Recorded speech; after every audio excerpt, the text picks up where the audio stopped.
Continuing on, the amateur junior division and a development pathway, training to train. Just looking at slightly older age groups is under 14 to under 16. Under 14 would be players aged 12, 13 or 14. These players turning 13 or 14 and having turned 14 respectively during the year in question. Under 15 players would be players aged 13, 14 or 15, with these players turning 14 or 15 and having already turned 15 respectively during the year in question. And of course the under 16 age group would therefore be players aged 14, 15 or 16.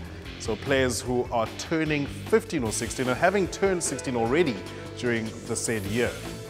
So the game format will have normal rugby laws with scrum law modifications applying, which means we'll see full scrum formation. We'll see a passive engagement or fold over with pre-scrum binding.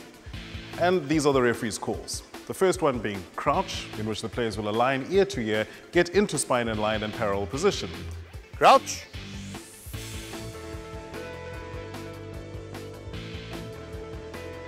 Second call is bind. Players will come together, bind up, bar up and prepare. Bind. And the final call, scrum, in which the ball will be thrown in and the contest will begin. Now, calling scrum is in line with the law, which indicates the start of play in the scrum when the ball is put in. Note, no hit will be allowed during the engagement.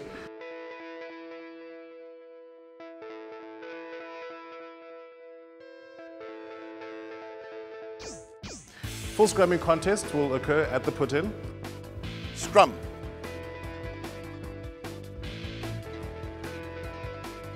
And 1.5 meter push is allowed by either team. After that, contest must cease. Scrum. Right, stop, 1.5. Law 20.2, the front row player positions must be enforced, which means all front row players must have both feet on the ground, their body weight supported firmly on at least one foot, and be able to maintain their own balance at all times during the scrum. And this will limit the risk of the scrum collapsing. Now, what happens post the engagement? Well, under 19 variation law 20.1H will have to be enforced, which means no wheeling off the scrum intentionally by any team. If a wheel reaches 45 degrees, then the referee must stop play.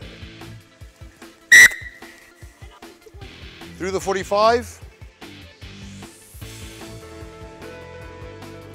If the wheel is unintentional, the referee will then order another scrum at the place where the last scrum is stopped. Reset, same throw it. No turnover possession when the scrum wheels through the 45, and both the loose head and the tight head props must bind with their elbows not lower than their shoulder line. Managing the scrum.